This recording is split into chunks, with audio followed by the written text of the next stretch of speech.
అందరికీ నమస్కారం. మన మునిరాజ్ తాత మీ అందరికీ తెలుసు అనుకుంటా, కానీ కొంతమంది గుర్తుపట్టట్లేదు ఏమన్నా. తాత ఎందుకంటే ఈరోజు చాలా స్మార్ట్గా రెడీ అయిపోయినాడు.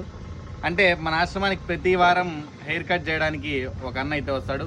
ఈరోజు తాతకైతే హెయిర్ కటింగ్ చేసి గడ్డం మీసం మొత్తం అయితే తీసేసుకున్నాడు ఎండ అని చెప్పి తాత. అంటే చాలా స్మార్ట్గా అయితే రెడీ అయిపోయినాడు తాత అయితే. ముందైతే విలన్ లాగా గడ్డం మీసం అన్నీ పెట్టుకునేవాడు, ఇప్పుడైతే స్మార్ట్గా రెడీ అయిపోయాడు.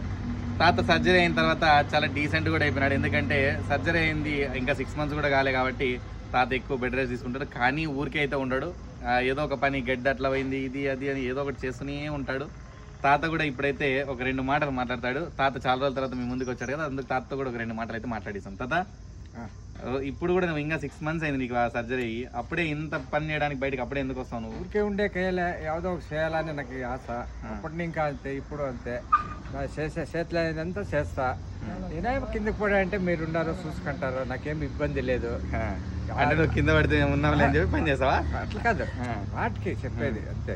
పొడాలని ఎవరు పొడలే, అది భగవంతుడు నిచ్చే, అది మీరు చూసుకుంటారు. నేను దానికోసం నా చేతిలో వరకు నేను చేస్తాను. నువ్వు ఏం పని చేయకపోయినా మాకు సంతోషమే, కానీ ఇలా స్మార్ట్గా రెడీ అయిపోయినావు అని చెప్పి మన అభిమానులకు చూపించాలని చెప్పి నేను వీడియో తీస్తాను. ఓకే, తాత అయితే ఆరోగ్యంగా ఉన్నాడు, చాలా బాగున్నాడు.